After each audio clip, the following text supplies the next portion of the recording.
Hello and welcome to my channel. My name's Jo, this is Joey Sewy, and today I am here with my favourites video. Favourites for March, even though it's April, but my favourites video.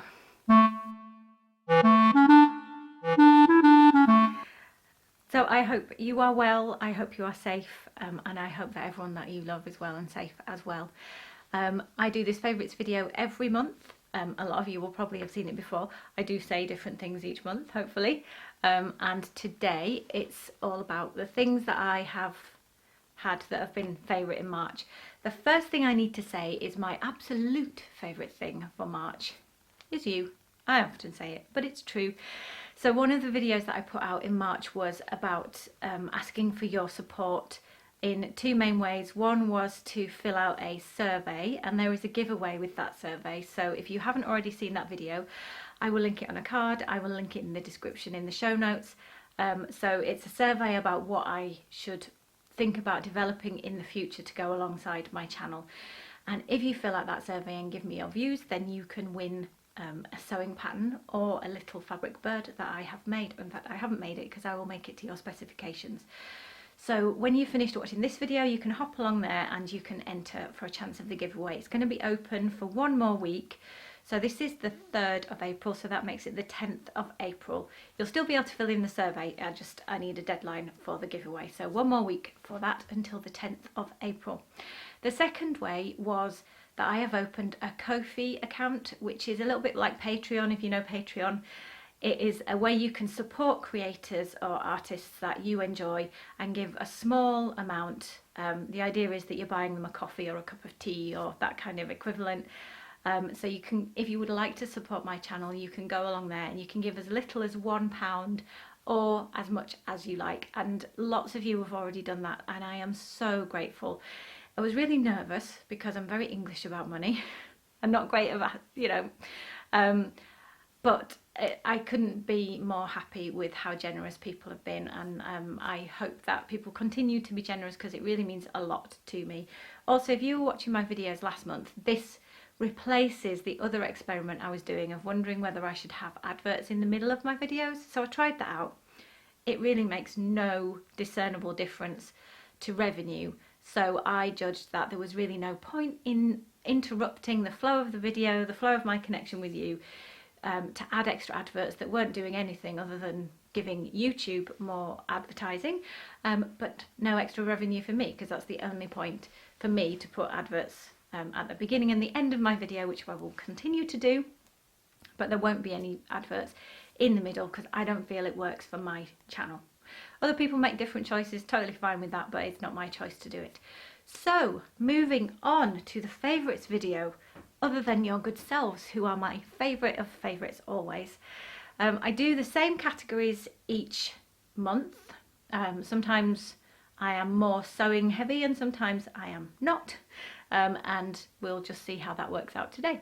So my very first category is my favourite Instagram hashtag or post, and this month it's a person that I found, and I honestly can't remember how.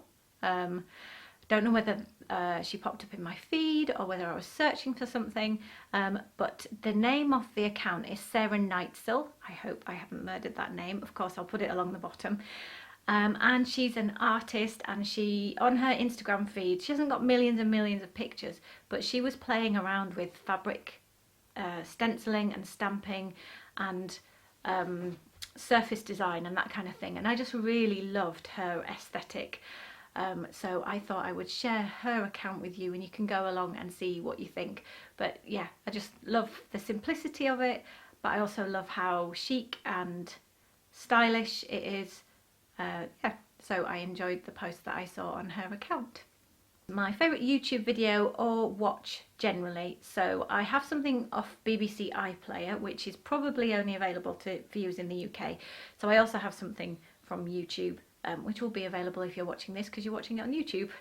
So my BBC iPlayer pick is I think it's a 4-part series called The Age of the Image, which was originally shown on BBC 4, and it is presented by one of my favourite documentary presenters called Dr. James Fox. I really love his style and he's rather handsome, and he's an art critic, and it's about it is what it says on the tin, is about the age of the image. So it's all about how through time, a lot of modern history actually, how we've changed how we look at each other. So the invention of the camera called the box brownie, for example, which opened up photography to the masses. The selfie and a consideration of that. So it's a kind of a fairly highbrow television program because it's on BBC4 and that's sort of what they do. I like that kind of television, thoughtful, intelligent, interesting, in-depth. So you've got 4-hour-long episodes all about the influence of image making on our culture, our lives. So it does go back all the way to consideration of cave paintings and what that meant for human culture and civilization. And it zooms all the way forward to things like the selfie culture and what are people really doing when they take selfies and when they take pictures of monuments and all that kind of thing. It's really interesting. And he doesn't take a judgmental point of view. He takes a really curious, interested, intelligent point of view. So I like that aspect of it as well. So if you can access that and it sounds like the sort of thing you would like, I would recommend you while away a few hours watching The Age of the Image by Dr. James Fox. If you need or want something on YouTube, in fact anything that Dr. James Fox has done, really love it. He did a series on key colours in art as well a while ago, which I don't know if it's available, but if you can find it, it's really good. Similar-ish vein, what I've picked out from YouTube this month is something that Bertie, my eldest son, picked out. I'd heard of it, but I'd never actually watched any. It's Bob Ross. Now, those of you in the United States are probably really familiar with him because, as I understand it, he's a bit of a cultural icon. He had a TV series running from the 1980s through to some time. I know he's passed away now, but it's a how to paint series, and there are, now if Betty was here you could tell me, there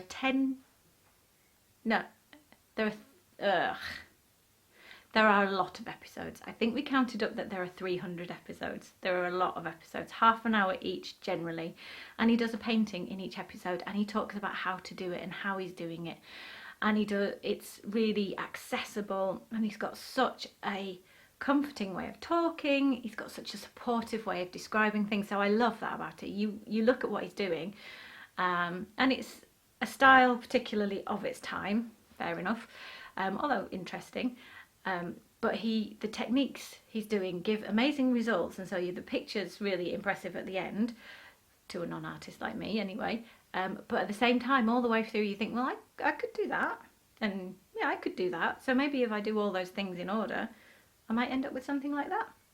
And I guess that was the whole point of the series, that it made you feel like you could do it, and it does. And he also has a lovely voice, a very soothing voice. That's what Bertie describes him as. He's got a very soothing voice, and he does. So Bertie uses him as background when he's drawing or when he's doing other things as well. So he kind of half watches and he's half doing something else. So you can take it however you consume your visual images, you could do that as well. So those are my videos / programs, things to watch. Now, my favourite new sewing pattern, I have really drawn a blank here. And it's because I haven't been doing a lot of sewing.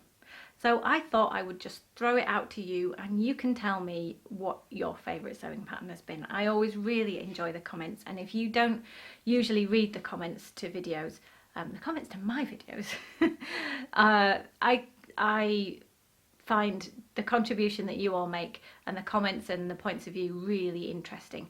So I would like you guys to tell me in the comments what has been your favourite new pattern, new to you pattern, or tried and tested pattern that you're really loving making at the moment. That would be really interesting to hear. So let me know what it is and why you're loving it right now, what you like about it. That would be really fascinating, and maybe I will find a pattern that I love. But I know this is a sewing channel, but there just hasn't been a massive amount of sewing going on due to life being upside down, really. My favourite purchase, now I have got two and I need to go downstairs because I forgot to bring the first one, so wait there and I'll go and get the first one. So favourite purchase number one is this. You can definitely tell it's a tin of paint, can't you? It is a tin of floor paint. So even if I bring it a bit closer, you're not going to get the best view because I've managed to get paint all over the outside of the tin. You can probably see that it's from the brand Little Green. If you can't, it is. This bit here is not the colour, clearly. This is the colour. This says Intelligent Floor Paint. They have a thing where when they've made they've got a whole range of regular paints and then intelligent paints, which are kind of their updated, more modern formulations. So it means that this is a floor paint and it behaves like your traditional oil paint largely, but it's water-based, which makes it a lot easier to work with and a lot faster drying. The one thing you do lose is a tiny bit of robustness, but not so much that it's not going to be suitable for painting floors. But oil-based paints are always going to be a little bit more robust than the water-based paints, even the modern ones. But for my use, didn't matter because this is a domestic environment, so it doesn't matter. So I have painted one of my floors beautiful purple, and I'm very excited about it. I will put some pictures up for you. It's what will be a laundry room in our house. So our house is partially renovated, emphasis on the partially, sadly. And at this time of lockdown, where we're not going out very much, I have no further excuses for not moving on with it. We've probably been past the point of needing professionals for quite a long time. We've still got a little bit of work to be done by electricians, but my husband and I are quite handy, and so everything that's left to do largely is down to us, which means that rather than receiving the news of lockdown, coming to terms with it, and then going, excellent, I'll go in my sewing room, I had to go, excellent, I'll have to go and plaster some walls now. I did have a choice, but I can't always put sewing first. What can I say? I've got to be real. I'd like to. And probably one of the reasons why the first 3 months of this, or first 2 and a bit months of this year, I sewed loads, is that I did not touch a job in the house at all. And that's been the case over the past couple of years of my channel. The times where I haven't sewn as much have generally been times when we've been pushing really hard with getting stuff done for the house. So before Christmas last year, that was definitely going on. There was not a lot of sewing, but we ended up with a new bedroom, which I'm in now. In fact, 2 new bedrooms. And this next phase is a laundry room, a downstairs toilet, and an entrance hall. We are going to have an incredible house when we've finished. Bigger than I could ever have imagined, and more beautiful than I could ever have imagined. And I'm very lucky to be able to do it. I know I am, but it means that it's a lot of hard work. But the fun stuff is that you get to paint your floor purple. So that is what I have done. Okay, the second favourite purchase, I'm going to segue into my favourite gadget. This is my second favourite purchase, and believe it or not, it is relevant to sewing. It's also not relevant, but it is relevant. This is a Bluetooth headset, and it looks like the kind of thing that you would wear if you worked in a call centre, because it probably is. You put it on, and it's one ear.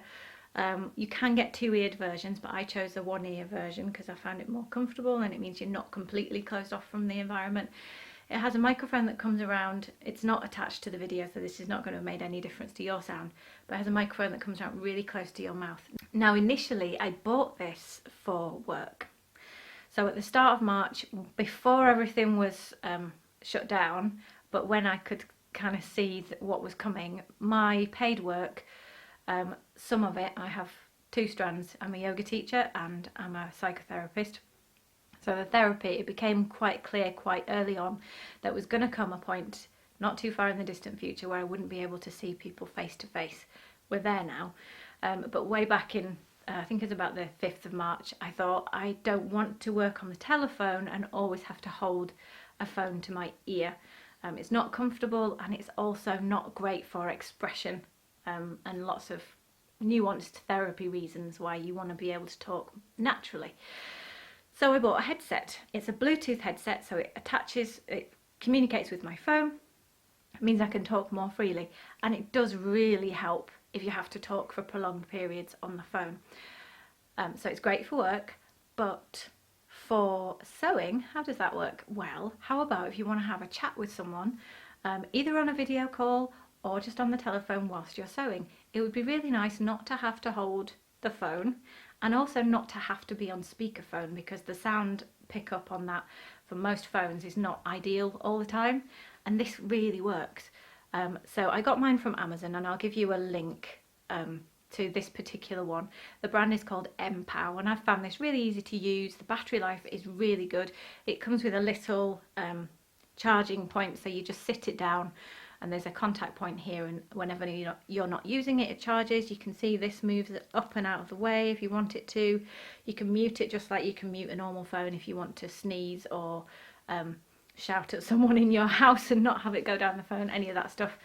But it means you've got your hands free, so you can knit and you can chat, you can sew and you can chat. If you're on a sewing machine, for example, you're going to be able to hear better, and the person listening won't pick up as much of the sound of the machine because the microphone is so close to your voice.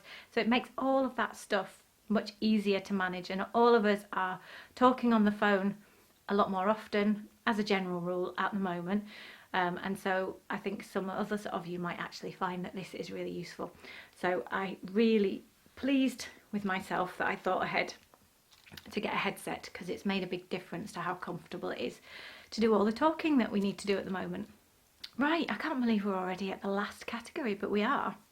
The last category is my favourite podcast or audiobook. And I've actually got 3 different things. 2 of them are real, actual books, and one of them is an audiobook. The first audiobook is a series, which at this time I think is excellent, because it means you can get into it and you can just keep going through book after book. And I believe there's over 10 in this series already. The series name is The Chronicles of St. Mary.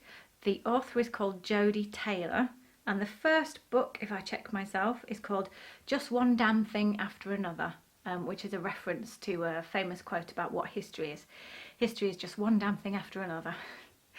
Now, I know that a viewer recommended this to me last month, and as usual I haven't been prepared enough to actually go back and check who it was. So if it was you, thank you very much, because it was an excellent recommendation and I have gone ahead.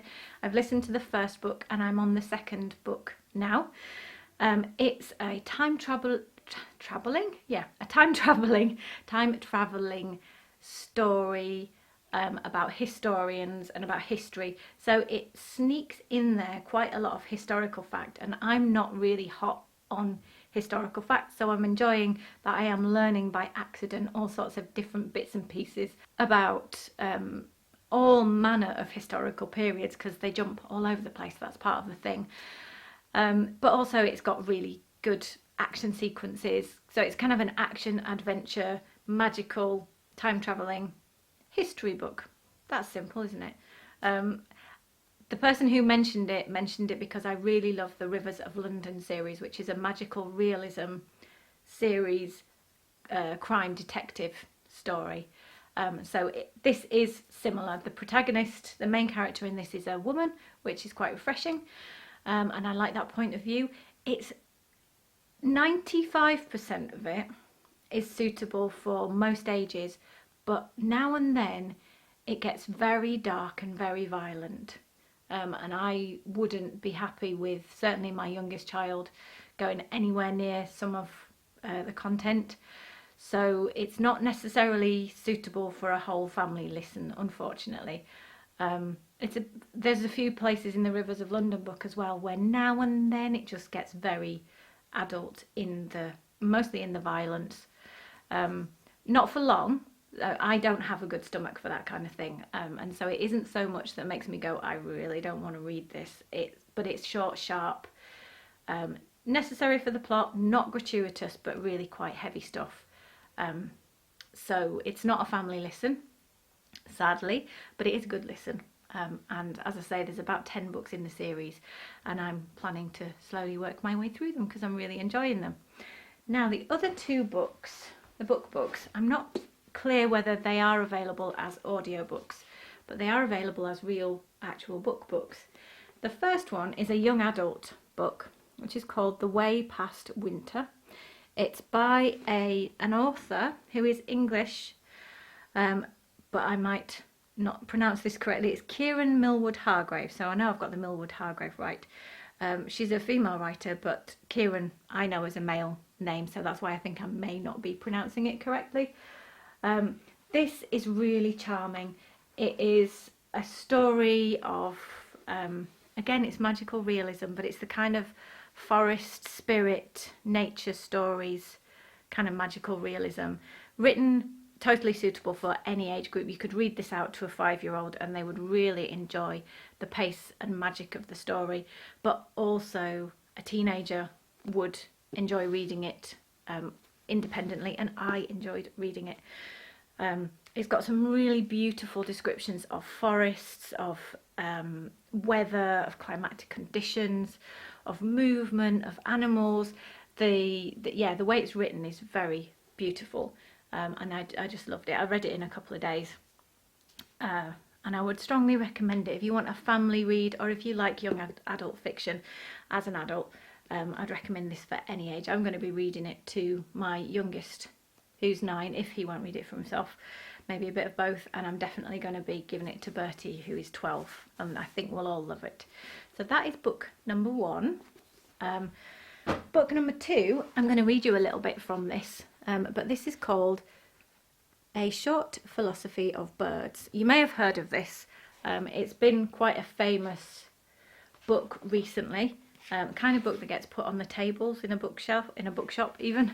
I got it for Christmas from my local bookshop, and it's lovely. It's written in really short chapters, which I often find helpful because I don't always have huge chunks of time to sit down and read. In fact, I don't often get through a book in 2 days, but life is different at the moment, and I don't always want to go on screens and on the television because I want to avoid the news. Largely, it's too much some of the time. So this is written in small chapters of a few pages, and each is an idea about life or about philosophy, linked and illustrated to the way that birds live and exist.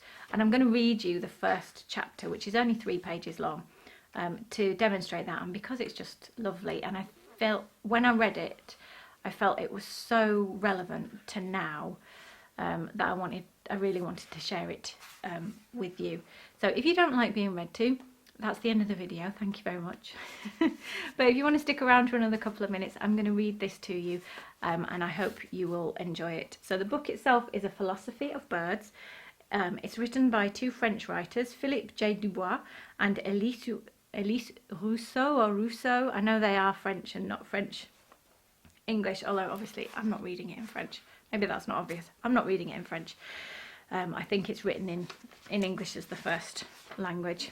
So the first chapter, and the one I'm going to read to you, is chapter 1, called Embracing Our Vulnerability.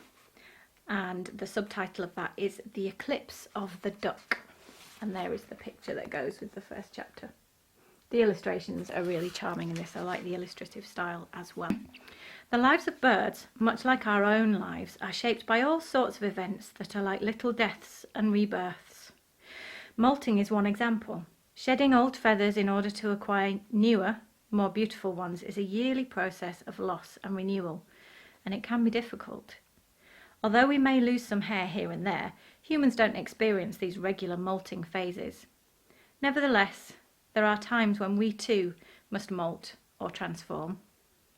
At certain key moments in our lives, heartbreak, mourning, losing a job, moving to a new home, we must start afresh in some way, change our wardrobe, our haircut or our lifestyle, but only very rarely.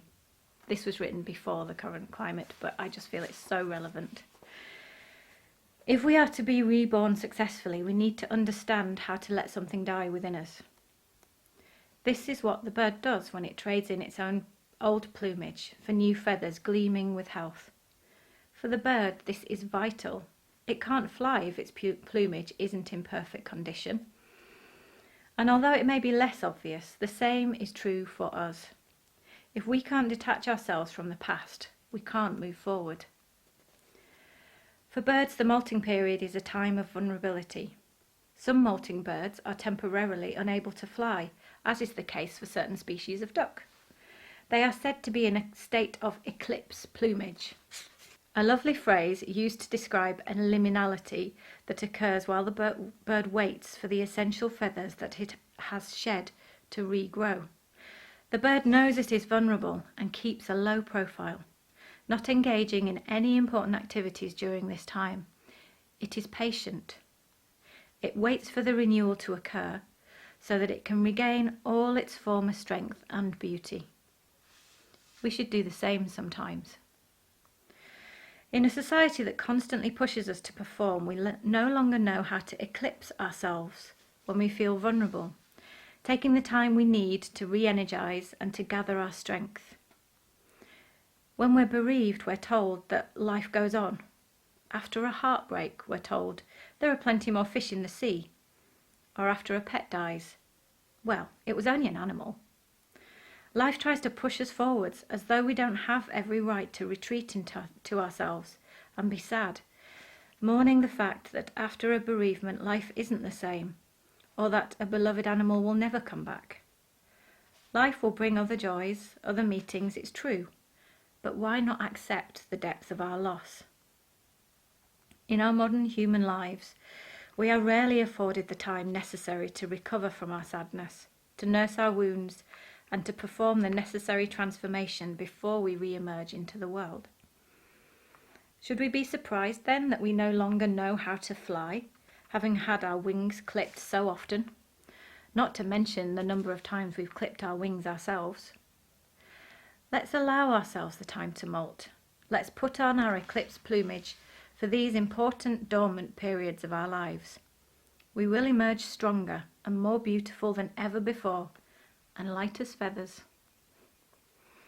So I hope you enjoyed that. I just read it completely by accident at this time, about 2 days ago, and thought, wow, how apt, how descriptive of now that is. The idea that we need time to rest, we need time to get used to what's going on. And whether or not you have a hectic life at the moment because there are more people around than normal, or whether your life is very quiet because there are fewer people around you than normal, whatever's going on for you at the moment, I think we can probably all learn from ducks and give ourselves some time for that to take place before we re-emerge and find out what's next. Thank you so much for watching all the time, every time. I hope you enjoyed this video, and I'll see you again really soon.